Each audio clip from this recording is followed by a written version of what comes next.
Një hetim nga Senati Amerikan ka gjetur se kontrollet të dobta në Bankën Globale HSBC u ka lejuar trafikantëve meksikan të drogës dhe kriminalëve të tjerë për të pastruar miliarda dollar në Shtetet e Bashkuara të Amerikës. Një raport i lëshuar në prag të një seance të Senatit për këtë çështje që zhvillohet sot, thuhet se banka HSBC me bazë në Londër gjithashtu ka bërë biznes me firma të lidhura me terrorizmin dhe ka anashkaluar sanksionet financiare amerikane ndaj shteteve të papërgjegjshme si Irani. Në raport thuhet se drejtuesit e bankës dhe regulator amerikan shpërfillën shenjat paralajmëruese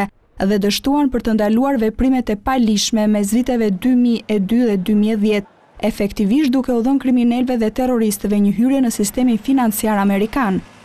HSBC, banka më e madhe e Europës, ka lëshuar një deklaratë ku thuhet se drejtuesit e saj do të kërkojnë falje në seancën në Washington, gjatë së cilës senatorët do të marrin në pyetje zyrtar bankar dhe regulator amerikan.